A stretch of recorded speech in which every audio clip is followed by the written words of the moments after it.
I'm David S. Dawson from the Intellectual Podcast, a show that spotlights creatives from all walks of life, part of the Gonna Geek Network, just like the show you're checking out now. Shows on the network are individually owned, and opinions expressed may not reflect others. Find other incredibly geeky shows at GonnaGeekNetwork.com. Capes on the Couch podcast is for entertainment purposes only. Dr. Issues is a psychiatrist, but he is not your psychiatrist and does not have knowledge of your individual situation. For any personal mental health concerns, please consult your own healthcare providers. For medical emergencies, please call 911 or the designated number in your area immediately. Remember that you are not alone and help is out there.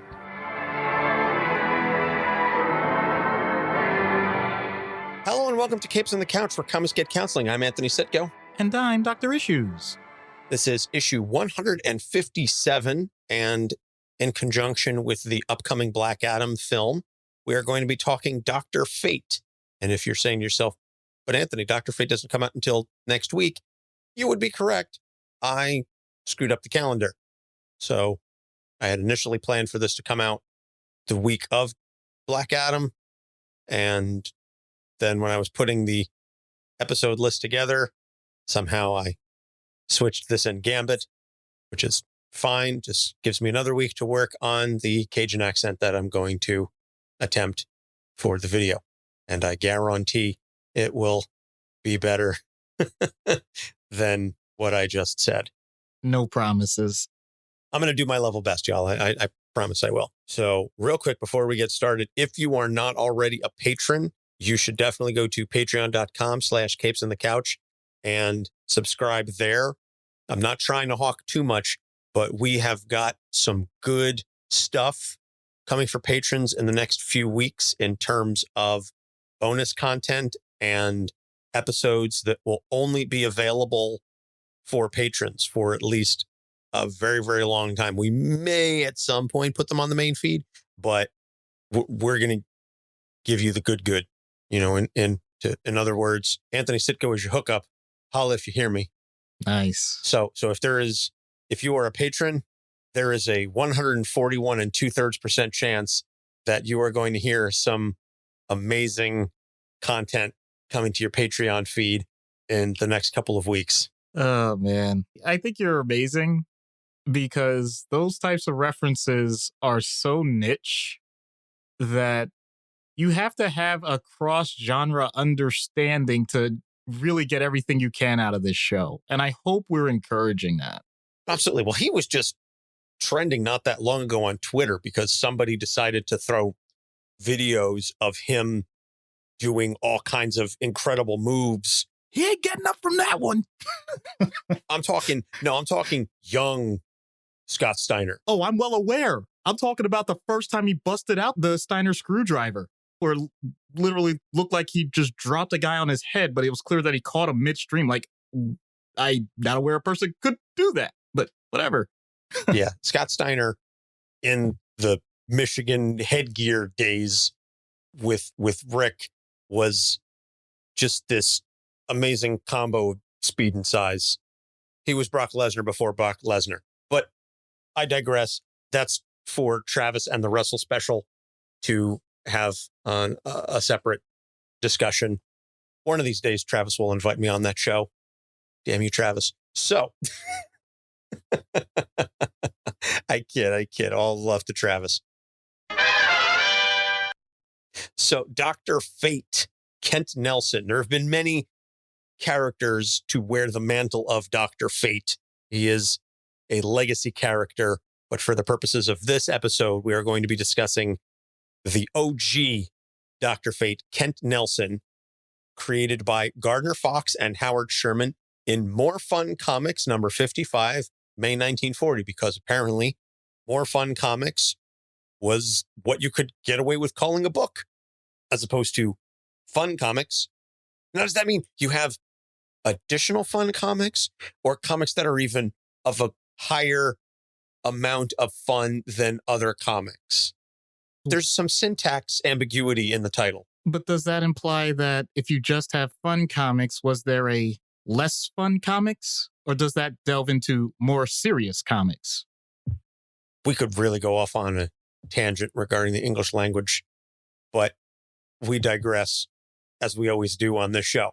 Kent Nelson is on an archaeological dig with his father Sven when they accidentally awaken an ancient Sumerian god, Nabu the Wise, and the chamber was filled with poisonous gas, which kills Sven.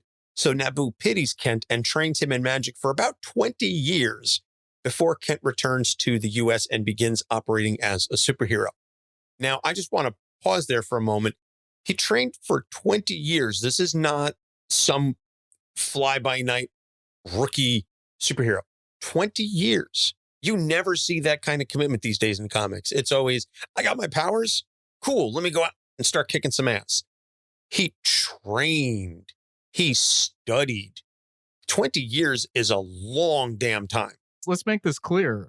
As a doctor, even with college, med school, residency, fellowship, you don't hit 20 years for that type of training. So, no. Man. I'm an attorney. 3 years of law school. That was it. 20 years. 20 years. That is a seasoned vet. So wearing the helmet of Nabu and not the codpiece or the shin guard of Nabu, the helmet of Nabu, he gains incredible magic power, although it is revealed that Nabu is often in control of his body while he's wearing the helmet. He later creates a half helmet to regain greater control, although it does cost him some power. Now, he is one of the founding members of the original Justice Society of America in 1940, which predates the Justice League by quite some time. This was the first, hey, let's get these heroes together and put them on one team, coordinating efforts. This is a big crossover. This was a huge deal in 1940, this Justice Society of America. So Dr. Fate, again, one of the OGs, which is something that we're going to see in the upcoming Black Adam movie. We're going to see the Justice Society. We're going to see Dr. Fate. We're going to see Hawkman. We're going to see a couple of the other characters in the JSA. So very much looking forward to this. So after being one of the founding members of the JSA, he later retires and focuses on being a physician alongside his wife, Inza. So in the 1980s, Inza committed suicide, but Nabu wouldn't allow Kent to die until he found a successor, which he did. And we're not going to get into Eric Strauss and all the problems therein, at which point Nabu granted him peace and let him die. But since this is comics, nobody really stays dead. Kent and Inza are resurrected into younger bodies, and then Inza is actually operating as Dr. Fate for a time before the two battle Extant, who is a villain who rapidly ages Kent and Inza to their proper bodies. They find Jared Stevens, who becomes the new Dr. Fate, and Kent and Inza die and enter a dimension in Jared's amulet. And this is all, I want to say mid-90s, this is happening. And so basically Kent and Inza have remained dead since then. I believe he was reanimated during Blackest Night for a time. It was a Black Lantern. Basically, everybody who was dead at that point got resurrected as a Black Lantern. But Kent Nelson has functionally stayed dead for the better part of 30 years. So that's the primary background we're going to give you on Kent Nelson. Again, we're not going to get into the other doctor's fate. Doctor's fate, I believe is the proper way to pluralize that. Okay. Yep. Proud of myself. So let's talk about the issues. And the theme here is the cost of magic. So the first issue we're going to discuss is the fact that Nabu is constantly controlling his body, that every time he wants to put on the helmet and utilize the powers, Nabu says, all right, you're going to sit down. I'm going to take over. I'll wake you up when this is all said and done. And we kind of saw this play out a little bit in the Moon Knight series where Mark would take over the body. Stephen would essentially black out and come to and say, what's all this then? But in a different enough way, because here Kent was aware that Nabu's influence was going to ultimately take control. Okay. So the very first thing with all of this, and maybe it's just me thinking this, but I think other people would as well. what sort of reality analog can you come up with this? Because at no point do we really have that level of mind control or whatever you want to say. The good news is you don't have to go that far. This is what humans go through when they are developing. You have no control over yourself for quite a while. Anthony is experiencing this right now with his children, and they're learning as they go along. I know I'm saying it in a funny way, but it's the truth. This is how human development happens. Someone is going to be doing things for you for a bit until you can do them for yourself. And either you're going to learn how to do them independently, or you're going to partially learn them and continue to retool what you need to know, hopefully with the guidance of someone in a safe but experimental way so that you can make some gentle mistakes rather than really, really large ones and get hurt. And unfortunately, there are some people that don't even get that opportunity because they may have certain things that are challenges for them. They could be physical challenges. They can be mental challenges. They can be things that make it very clear, not because of anyone's fault. I'm not going that far, but just because of random chance, someone else is going to have to do something for them physically. If you are not prepared for that, once you have your own personality, your own mindset, your own goals, your own motivations, then it can be a huge point of contention because, it could be a huge point of contempt because in general, an adult individual wants to have autonomy, meaning they want to know that they can do the things that they want to do when they want to do them. Of course, there are negotiations about that with society as a whole. It's the reason why we call work work, as opposed to the idea that you do everything in a hedonistic style ad infinitum without any sense of consequence. But that doesn't mean that you want that with your basic toiletries. That doesn't mean that you don't want to be able to take a shower when you want. That doesn't mean you don't want to eat when you want, sleep when you want. Most things don't govern that once you get past the basic day. You know, that daytime period, I know there's always cultural differences, but that daytime period, yes, there may be things that you know you have to do for others. But after that, you're supposed to really navigate everything else on your own. Now imagine, and I'll admit, I'm speaking from the heart from this. What if you know for a fact a person isn't able to do that for themselves anymore because of dementia? What if there are things that you simply see that this person needs help with and that person is fighting you? I get this in my hospital all the time, and it's not a fun thing to go through. So, yeah, it's not that far off, even though we're putting it in the comic perspective. When someone doesn't have physical autonomy or mental autonomy at all times, then you can create a sense of helplessness, hopelessness, a sense of anger, a sense of hostility, all those things. They're all possibilities. With someone like Kent, though, what's the difference? Why don't we see that happen nearly as much? It's because these were contractual agreements. No, it may not be formally written out like an attorney would, but it was a social contract, as we do, where for this particular situation, we have established that a person is going to do this for me in exchange for either survival or some other benefit in the future. The best example I can give for this, and it's something I won't do because I have no interest in doing it. If you've ever done skydiving, if you've ever jumped out of an airplane, the first one you do, heaven forbid, is in tandem. You have someone who's experienced doing it and you are strapped to that person. A lot of people don't learn this until they actually sign up for it. You're not going alone.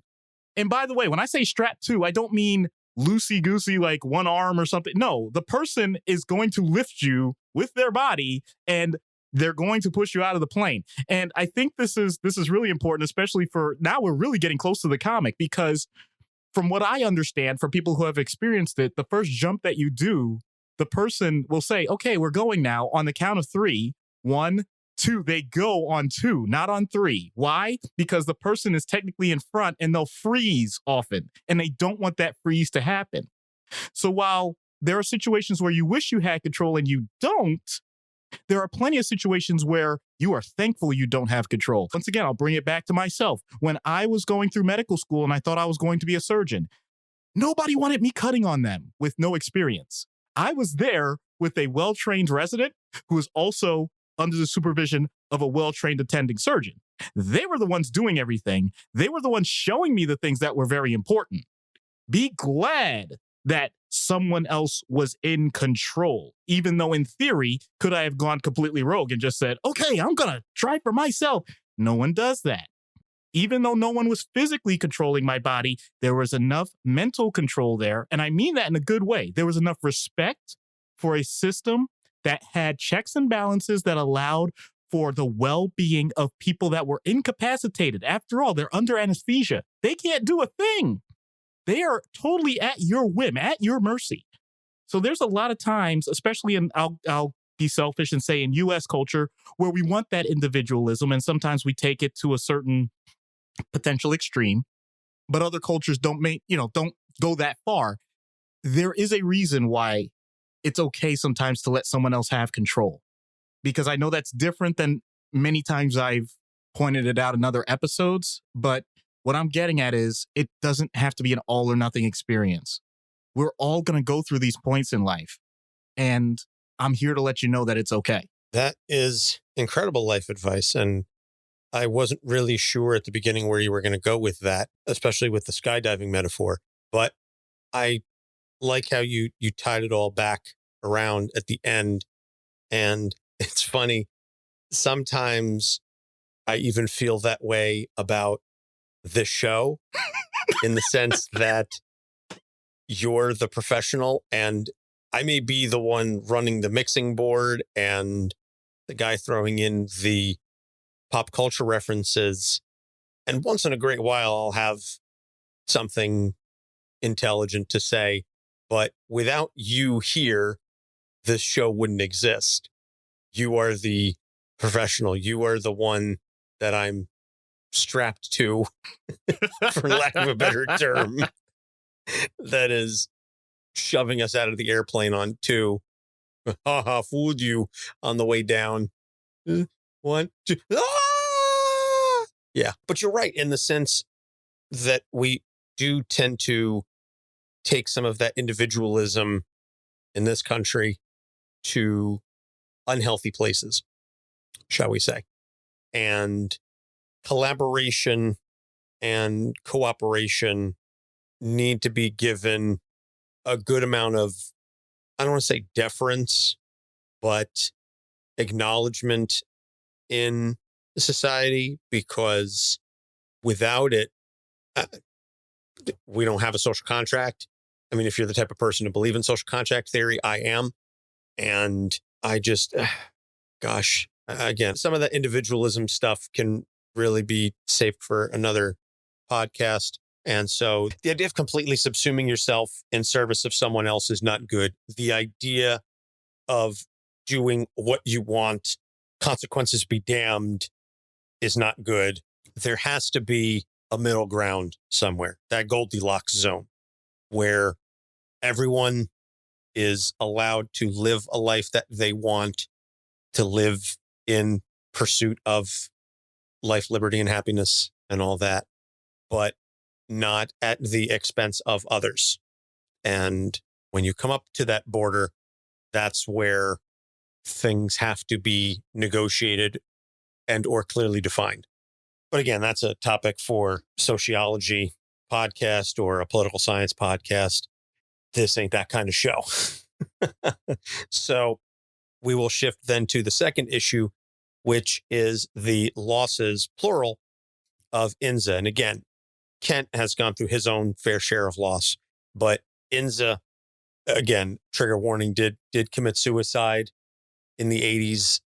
I'm struggling to remember the exact causes behind it.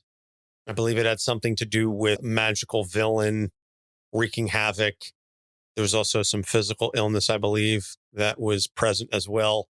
I I read some of the back issues, and I pulled from other sources for the rest of the background. So I admittedly don't have a comprehensive understanding of the situation, but she did kill herself. And this obviously left Kent very distraught, to the point that now he wanted to die to be reunited with her. And Nabu said, nope, hold up, not yet. You have to find somebody to take your place. That is compounding the problem. And then they both get resurrected and then age, and then they die again. It's a lot. It's very difficult, I would imagine, to lose a spouse once, never mind multiple times. Yeah, I'm glad that you just said that, because there are so many ways that this can be taken. One is the literal, that let's say you were married, had a spouse, that spouse dies. You remarry, have another spouse, that spouse dies. Barring other philosophical views, and I'm not trying to disparage them, but if we're getting one go round when it comes to life, those types of decisions that are meant to be long lasting, usually you'd rather not have them cut short. We know that divorce happens, but that means that even if it wasn't mutual, then there at least is one party that says, I don't want this. It's one thing to say, I want to eliminate ties with you as my life partner. It's another thing to say, I'm looking to eliminate my existence. And so, of course, a show like this is going to talk about suicide. Of course, especially at a time like this, where this has been a big push recently with regards to suicide prevention. And if this is a topic that is triggering someone, I just want to point out that there's always support. There's always help. We point that out in our bumper. But to get back to actually what I'm going with this, there is a lot that can be done to process the death of a loved one.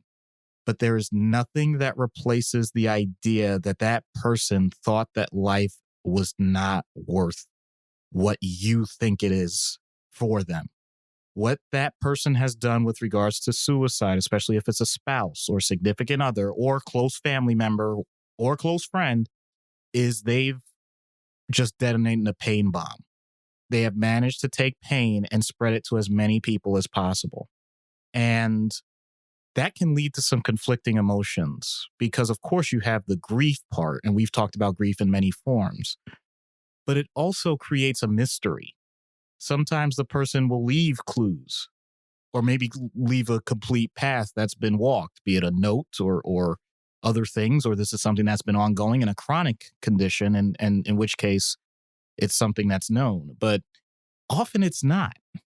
And in those situations, it becomes a battle as to how that mystery gets resolved. I'm not saying solved. Solved implies that there was something that was pre-contextual and therefore has a narrative that has to be finalized to end the story.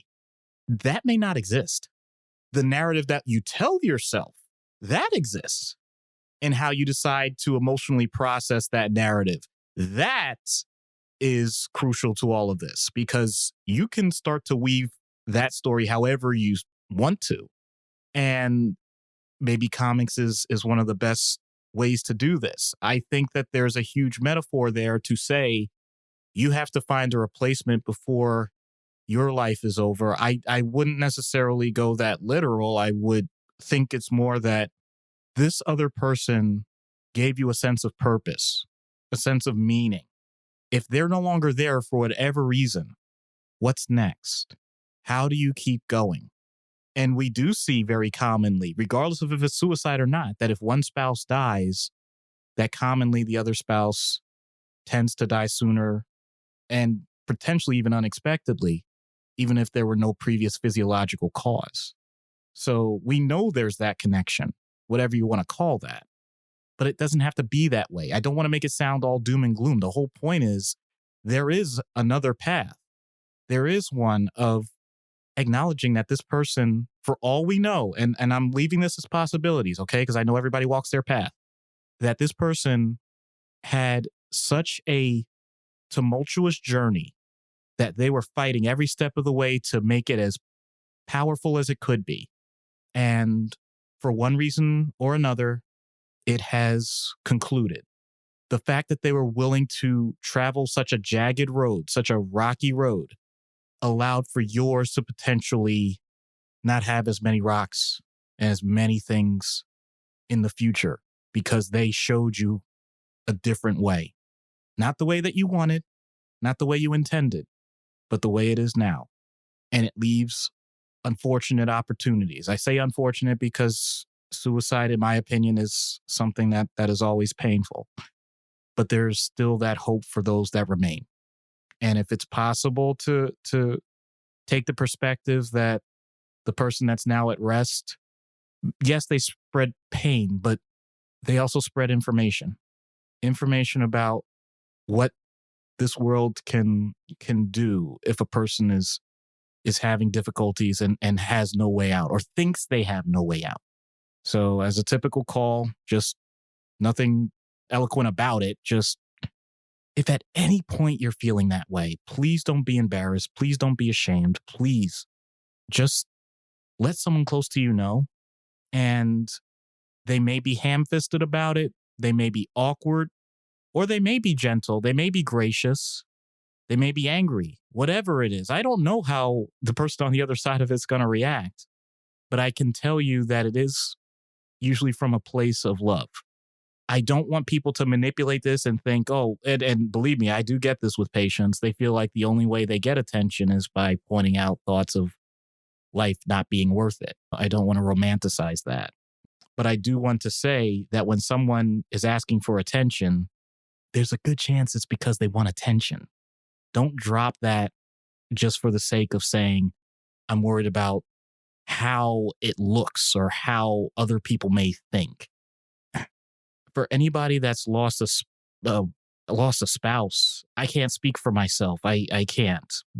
But I can speak for someone, and for all I know, he's listening to this episode because he does once in a while. I have a role model now in terms of how to navigate these things.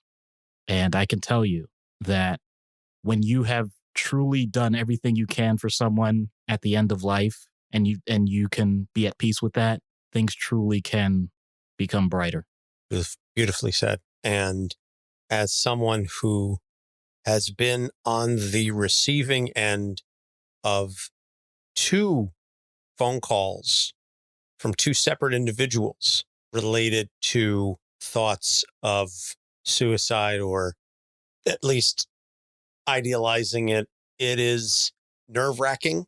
It is stressful. I'm not going to even pretend that it's not, to get a call from 2 of your friends saying that they are very, very low, is not a situation I would wish upon anyone, but it beats getting a phone call that they're not there anymore. I would much rather receive a phone call from a friend saying, hey, I'm in a bad place and I could use some help talking me out of it, than a phone call from another friend saying so-and-so isn't around anymore. I will take that 6 days a week and twice on Sundays without even hesitating. So yes, we do remind everyone that you are not alone and help is out there. It may sound trite, but it's in our bumper for a reason. It's in our disclaimer for a reason, because it's the truth. And if you are in the Discord, you have access to the RTS bot, thanks to our friends over at Guardians MH. There is a new 3-digit number. What is it? What's the new number? 988. 988 is the new suicide prevention hotline number. There are resources available there to help you with that. And there are also resources available for the survivors. If someone does unfortunately choose to go through with it, there are copious amounts of resources available for friends and relatives who have lost someone to suicide. And I think just in general, grief counseling is very helpful. Even the second time that Inza passed, which wasn't suicide related. It was just they got aged instantaneously. Grief counseling can be incredibly helpful to address the loss. I just posted in the Discord not that long ago, was posted several years ago on Reddit. It was a quote from an older Redditor, and it was about grief comes in waves. And it's been widely spread around the internet that the first couple times you get hit with the wave, it knocks you down, you're sputtering, you don't know how to deal with it. And over time, the waves come further and further apart, and they're smaller, and you can see them coming, so you can prepare yourself. It's a beautiful sentiment. And it's the truth that we all experience loss in various ways throughout our life, whether it's grandparents, other, older relatives, could even be not older relatives. Grief comes in many forms. And so we all experience it as part of the human condition. And I think that capacity to acknowledge grief and loss in others and the empathy that comes with that is something that is in short supply, frankly, in our society. And I think we need to be reminded of it from time to time when we're dealing with other people. Speaking of loss and things of that nature, I'm always reminded of the quote from Michelle McNamara, the late wife of Patton Oswalt, who said, "It's chaos, be kind." And there again, Patton Oswalt was able to turn a horrific tragedy into a story, into to his own way of healing and his own way of dealing with things. And so I'm always reminded of that quote, that life is chaos, be kind. If we could just carry that with us every day and in all of our interactions with others, especially strangers, we might be able to turn a corner. I say might, but on any given day, I may or may not be more pessimistic than others. So now that we went really, really dark, we're still going to get heady, but I think this is going to be a little bit lighter in terms of tone. So the third one isn't really an issue. It's just something that Doc and I were kicking around while we were discussing this. And Doc has a lot of thoughts on this question. So the question is really, what's really the point of magic? All right. So I'm going to peel back the curtain a little bit on this. We like to do 3 issues for each episode. So those of you that are new to this, yes, that is the pattern. But sometimes we only come up with 2 that are truly directly with the character, which means Doc gets to go off the rails. And hopefully it's entertaining to you. It's always cathartic to me. So, hey, just come along for the ride. When I mention magic, I think of a few things. I think first of the stereotype of the person that is on stage that is doing what are considered tricks, because we know that there are certain things that are not considered possible in reality. And yet when we see someone do those things that are considered impossible, we get the endorphin release because we think now that things that are impossible have just become possible, even if it's for that small moment. And then there are us jerks, and I include myself in that jerk category, where it has nothing to do with that. It's, how did that MFer do it? And you are trying, and I remember doing this as a little kid, because sometimes these magic specials would come on TV, and I would either hope that they would get replayed or I'd record them, because I wanted to slow down the tape and pause it to see where the sleight of hand was. If it was with cards, if it was with whatever, just to say, where is that little thing that I'm missing that you're hiding or distracting me from, so I could expose it? Not because I wanted the person to get in trouble, but because I wanted to understand. And that's the part that always motivated me, because I think that way about life. I think that there are so many things, be it interpersonal interactions, relationships, or if you want to get into the idea that things happen and you weren't there and you're trying to understand what happened after the fact, mysteries. all sorts of different things where I just want to get to that inner truth.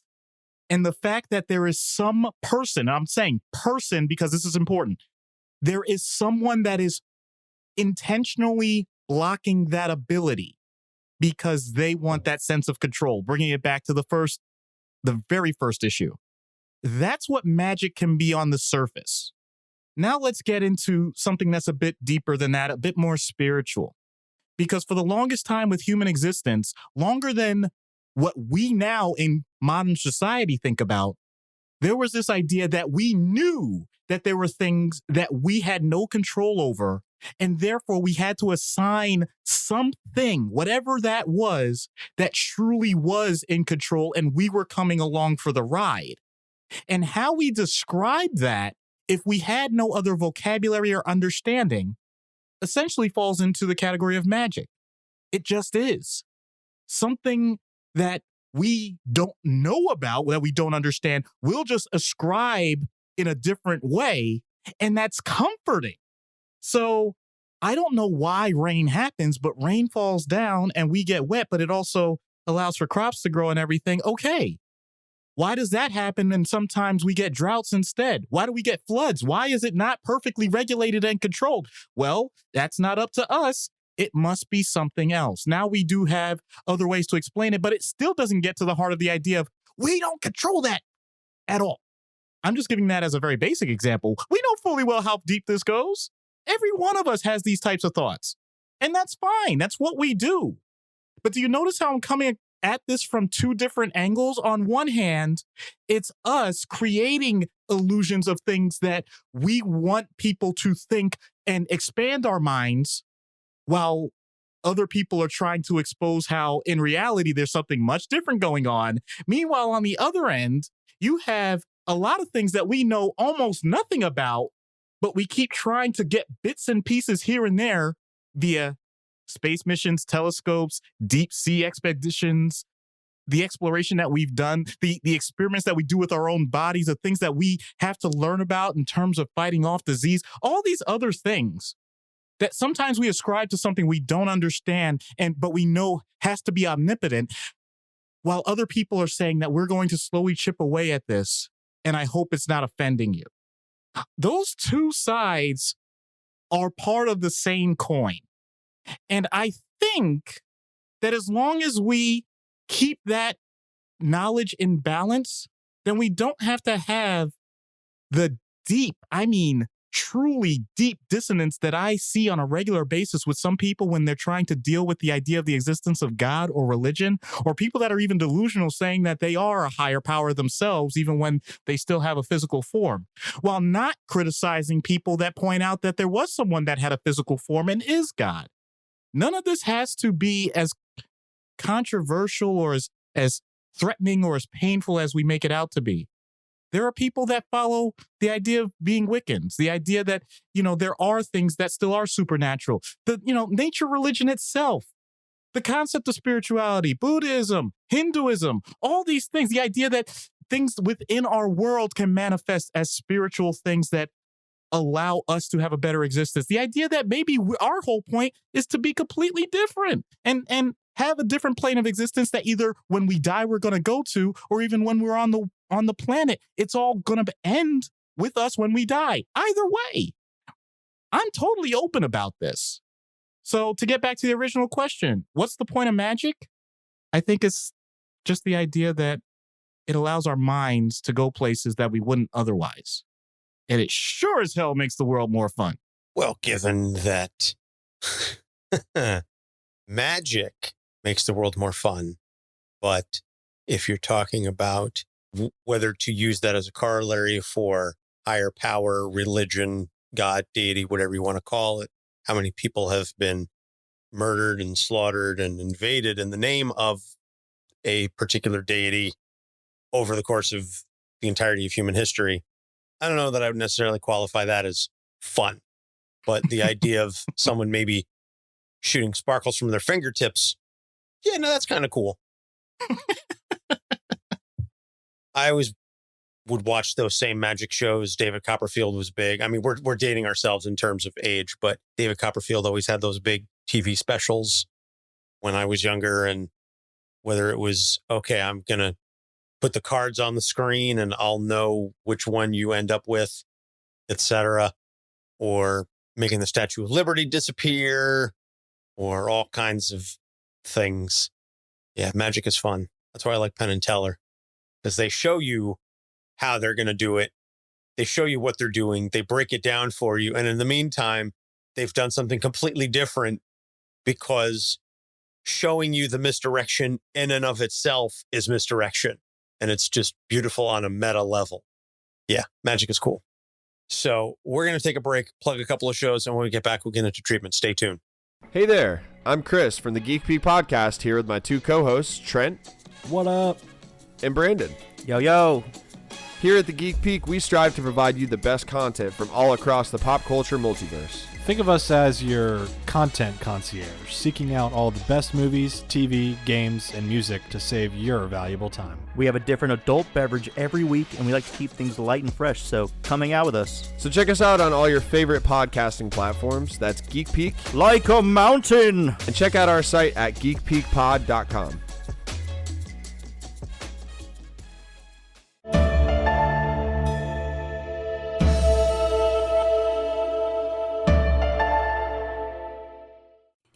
Everybody has a story, and not all of those stories are clear black and white issues, even when we think they are. We wonder, how did this happen? Or what is that like? Or what happens next? Are you sure you really want to know? This is Ignorance Was Bliss at IWB Podcast. Hi, I'm Saladin Ahmed, and this is Capes on the Couch. And now we're going to get into treatment.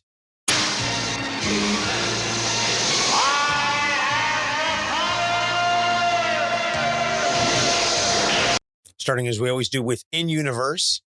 Doc, how are you going to help Doc? That's kind of the point. Am I helping Doc? See, the problem is, who am I viewing as the patient? And spoiler alert, this kind of gets to a little bit of the skip, but Kent is really trying to survive everything that's happened to him, and he does a decent job of handling so much stuff.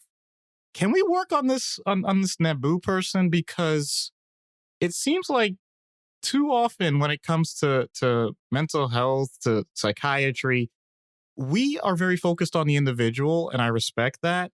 But since we're in universe, and I can go ahead and do things in comics that I wouldn't do in our world as it's constructed, I really want to go to the heart of it. And I would really want to see if I could get a session with Nabu himself and just try and figure out, even as a god, like kind of relating to what we just talked about with that last issue, are you really sure just kind of delving into that one person and giving them all that ability and everything and channeling all that? Are you sure you can go, do you have to go about it that way? Is there another way?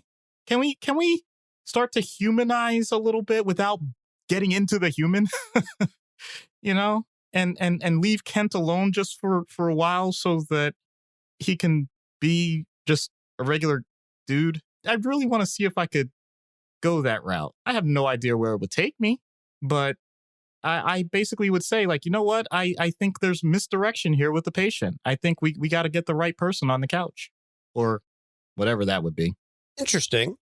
And now, having hear you explain it, I can't really say I see the fault in it. I'm not entirely certain how you would begin to provide treatment to a Lord of Consequence, but good on you for trying. So, out of universe, I would equate an analog with an older individual. We can incorporate the Inza thing, obviously, who has perhaps been dealing with some undue influences over the course of their professional life, and it's brought them great professional fame, but personally has created some issues with them in terms of maybe interpersonal communication. I don't quite exactly know how to provide an out-of-universe analog for this, but maybe you have some suggestions. So if you're talking about, I kind of hesitate because once again, nobody that we mention as a real person in the world, they may exist, but we, meaning me, I am not treating any one person based on public knowledge or anything of the sort. I have no knowledge of anyone's individual situation, just as a major spoiler here.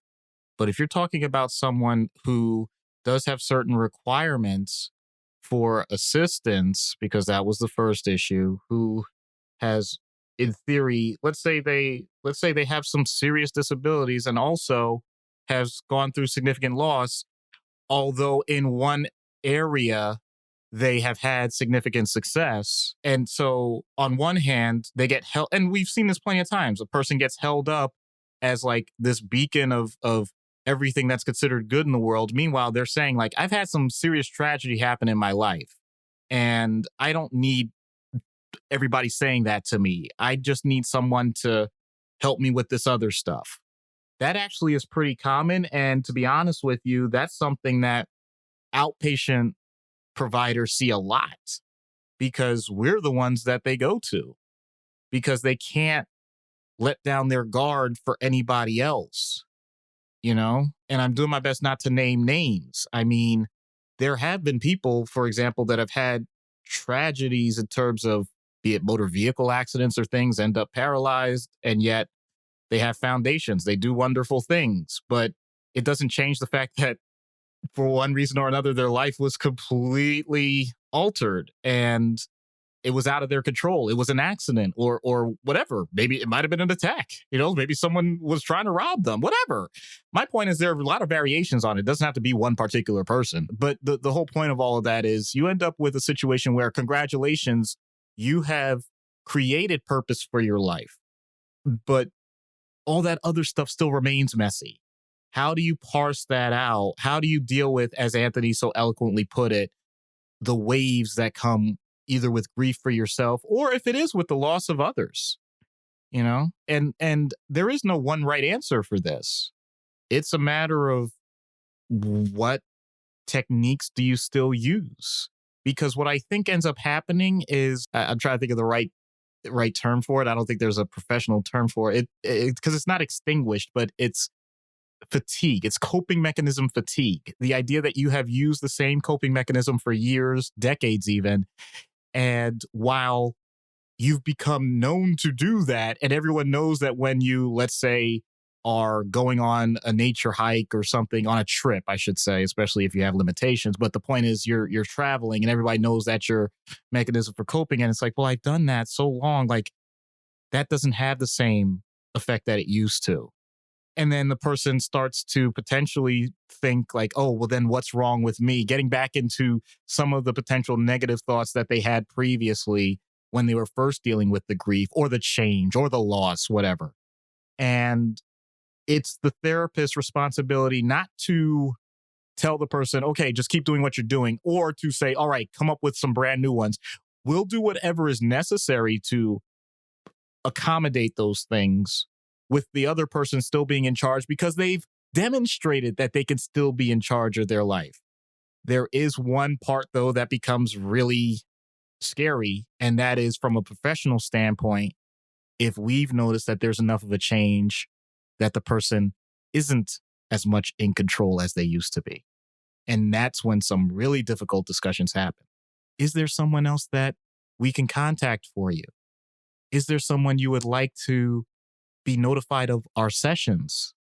And we have to find a way to, I don't want to say skirt around. It's not skirting around. It's just making sure that the person starts taking the hint that there may be some transitions that you don't want to happen that are going to happen because we notice that you may need extra help with things that you didn't need before, even though you may have overcome this original barrier. So all those things taken into consideration, along with monitoring to make sure if there's ever been medication management, that's not playing a role and all those other things. But really, it's more along the lines of you've definitely had some self-fulfillment despite tragedy. That doesn't mean that the pain has just been eliminated. And how do we help it so that it just gradually gets less and less over time, hopefully? And what do we do when things spike up? When you were having the discussion regarding the coping mechanism fatigue and how it wasn't working, the first thing that frankly popped into my head was substance abuse and how, in many cases, folks continue to use the substances in higher doses and greater amounts and things of that nature because it's no longer as effective. And the same can be said, to your point, for coping mechanisms or other things that may not necessarily be destructive in and of themselves, but the effect still doesn't work like it used to. It's worn off. You've grown numb to it. You've grown accustomed to it. It doesn't hit those dopamine receptors in the same way. That's a common thing for folks with ADHD, that you have to go from thing to thing because you hyper-focus on the whatever it is until you've worn it out so much that it no longer brings you any joy. So you have to move to the new thing because you're constantly chasing that high, constantly chasing that thrill. So the idea of anything, as you said, like a coping mechanism becoming less effective over time, I think is a very understandable and relatable concept, if nothing else. But definitely the idea that you need to constantly shift, and I don't want to say evolve, but you need to maintain a certain level of self-awareness. And it's when that self-awareness drops or becomes hazardously low, to your point, is really when a lot of problems start, because you don't even recognize all the things that are happening to you, around you, by you. And that's no fun for you or anyone else, as we are all painfully aware. So with all of that being said, we got really deep in this episode unexpectedly. I suppose it was preordained. It was kismet. So let us see what happens when we get Dr. Fate, Kent Nelson, on Dr. Issues' couch. Hello, Kent. I'm Dr. Issues. Hello, Doctor. So what can I help you with? I should be able to tell you that. What does that mean? Well, you're aware of my condition.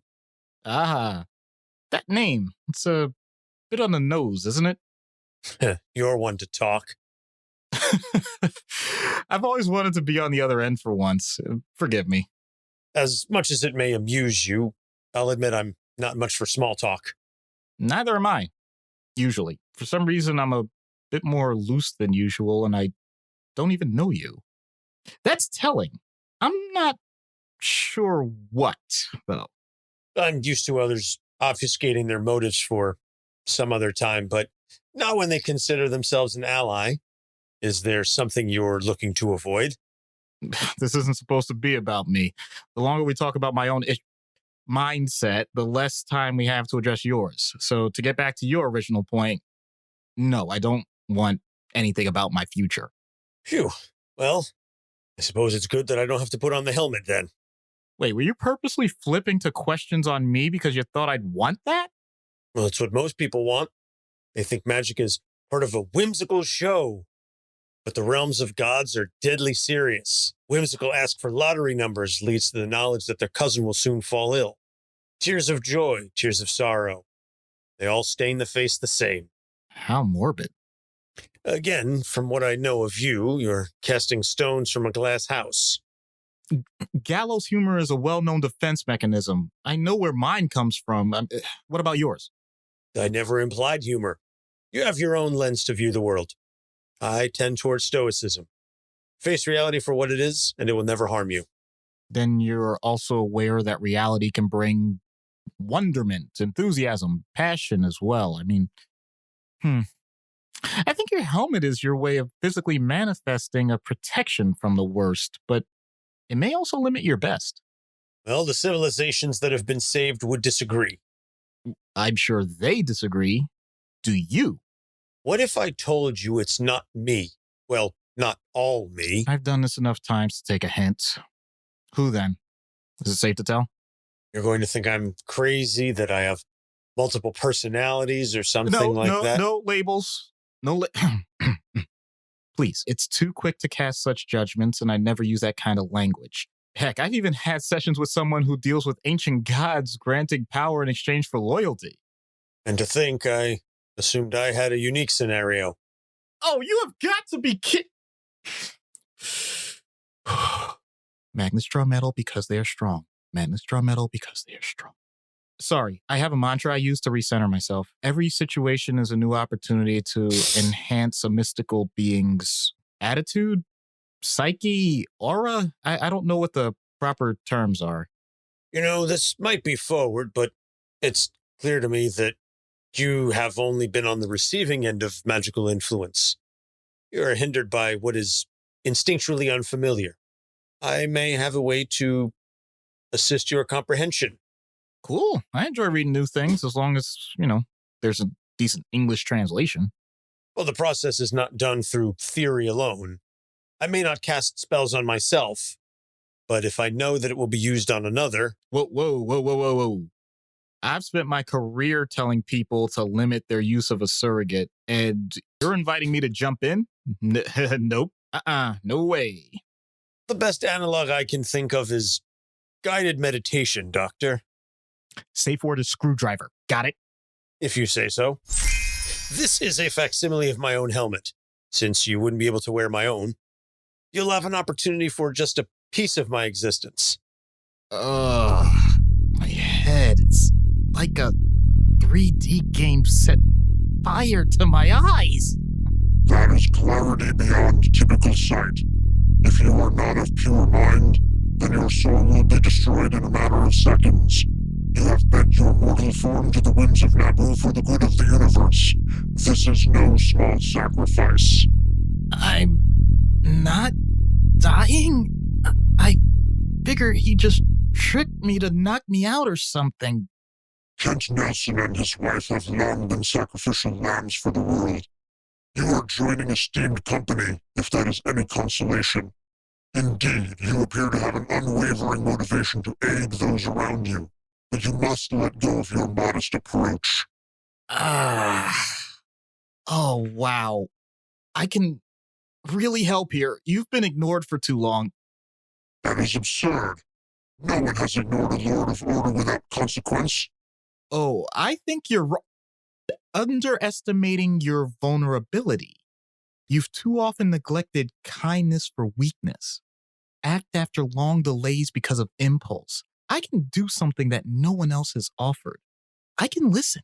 I have traveled for eons, battled entities that have no name, and even at your minuscule level guided the pharaohs for centuries.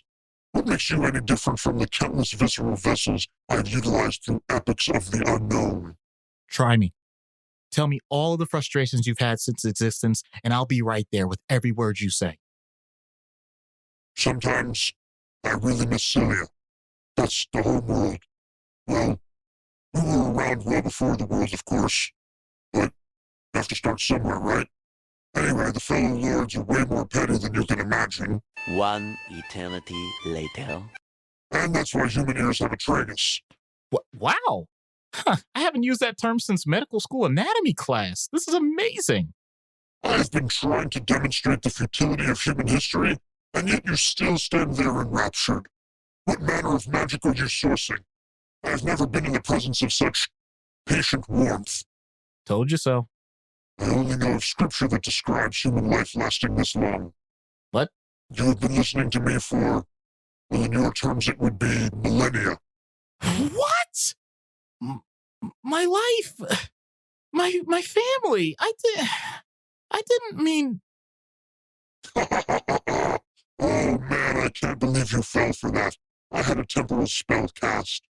Oh, thank God. So it's only been like, what? Felt like 2 or 3 hours, maybe? No, it was millennia. I just protected you outside of time itself. I'll place you back into your office in your own time as soon as you use the helmet. Oh, you know, that really was worthwhile. Kent shall know of your ability to help him. For now, I shall leave you to your devices. Good, because I've had enough of your... Oh my God! Oh, good, you're back. I hope you don't mind. I called for dinner while you were preoccupied. I hope you like spring rolls. Thanks for saving the world, by the way. I just listened to the voice of the universe, and you're talking about me saving the world in spring rolls. Oh, yeah, that's the prototype half helmet I had a while ago. I didn't remember anything Nabu did, but he had carte blanche. On the other end, though, he would yell at me and said I just complained a lot. But I guess you two got along better, huh? You even had this ominous, I am Dr. Issues voice, and you cast some spells I never knew existed. You got a whole terrorist cell to surrender and do community service to boot. Did I have a cool uniform? It's not really my style. It was too much of a black and blue theme. Plus, you destroyed any photo or video instantaneously. That sounds like something I do. Anyway, I don't know how to tell you this, but I don't think I can... I have my other helmet. I'm good. Say no more. I really wanted Nabu to get the help anyway. Maybe now he'll show some more respect because you proved humanity's worth it in a different way. Keep it. If he wants another session, trust me, he'll let you know. Farewell, Doctor. Wait! Oh my God! Oh my God! I really could have asked about Mega Millions. I opted not to try to go for a Brosnan accent there. I just, he's Bond, at least to me, my generation. He's James Bond. Yeah. I didn't want to try and replicate that. I just opted to go for generic older man. So you fought crime for 1,000 years and you came back. It didn't even have the decency to place a lottery ticket or make a stock investment. Man, It's a missed opportunity. I know. It's like, for some reason, my own personal code of ethics decided that we needed to survive and exist and hopefully live in a better place as opposed to me balling out. Oh, well. Money over everything, man. Get that paper. Well, it depends. I mean, you could either say money, power, respect, but, there's also more money, more problems. So. Goodness knows we don't need flashy jackets and a fisheye lens. So, recommended reading for this episode is Dr. Fate Volume 2. Although it is primarily about the Strausses, Kent Nelson does feature heavily in many stories. And the reason why I'm recommending Dr. Fate Volume 2 is because really the best place to read Dr. Fate stories would be the OG stories, but it's not often that you can find reprints of those original 80-year-old comics. So for something a little more accessible, I would say Dr. Fate Volume 2. You still get Kent Nelson and Inza, but it's in a simpler form, shall we say. So upcoming episodes, Gambit, Mystique, and Poison Ivy. So again, I get an opportunity to work on my Cajun, and then I will be sitting it out for 2 weeks because I'm not playing Mystique and I'm not going to play Ivy. Although I thought about trying to maybe do a Lake Bell from the Harley Quinn series because she's got kind of that huskiness to it. Maybe if I play with it, we'll see. I'm also trying to work on getting a guest for the Ivy episode. We'll see how that pans out. As always, you can find all of our episodes on our website, capesonthecouch.com. You can also find us on the Gonna Geek website, gonnageek.com, where you can check out our show as well as a host of other amazing and fantastic geeky shows like Legends of S.H.I.E.L.D. Just wrapping up the coverage we've been doing on the She-Hulk series.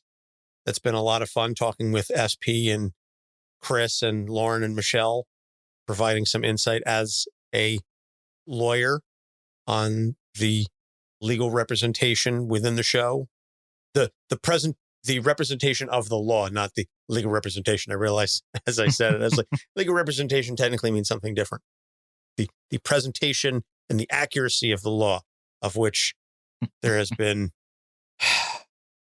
I've seen better. I'll put it that way. I've seen better. I don't even practice the law full time. And even I'm going, Yeah, that's nope. wrong. Nope. I move for a bad court thingy. Yeah. They're not quite as bad as Lionel Hutz, but sometimes they get scarily close to it. As we mentioned at the top of the show, we're going to have lots of great stuff coming for the patrons. So if you go to patreon.com/capesonthecouch, or you can follow the links in the show notes, you can subscribe there. $1, $3, or $5 a month unlocks a whole host of content. The stuff that we've got coming up will be for all of the patrons. So even if you're subscribed at just the $1 level, you will still be able to have access to some of the bonus content that we've got coming up, which again, I'm very excited about. And specifically as it relates to Black Adam, Doc and I have been discussing something pretty cool that is just going to be for the patrons. So again, check it out. And for those of you who are already there, as always, a gracious thank you. We, as always, do appreciate the support, as all of the episodes we have coming up have been selected by our present level patrons. So looking forward to some of those topics. If you like what you hear and you want to get some more stuff, you can follow us on Twitter, Facebook, Instagram, and TikTok at Capes on the Couch. Got some cool stuff. I'm mostly active on Twitter. We also have a Discord server. If you are a Discord person and you have an account, links in the show notes. You can join the fan community. We've been talking about TV, movies, some big announcements lately in the world of film and television. You can go and join our discussions there. And I'm sure once Black Adam comes out, we will have something there as well to discuss. So that's going to wrap it up for me, Doc. You know, usually I get nervous when we do episodes ahead of time because I really worry that we're going to connect to the audience or not. This time I had no doubt whatsoever because it was determined by fate. And there you have it. For Doc Issues, I'm Anthony Sitko. Thanks for listening. We'll see you next week.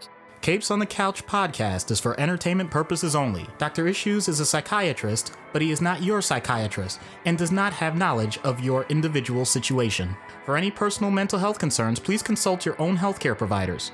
For medical emergencies, please call 911 or the designated number in your area immediately. Remember that you are not alone and help is out there.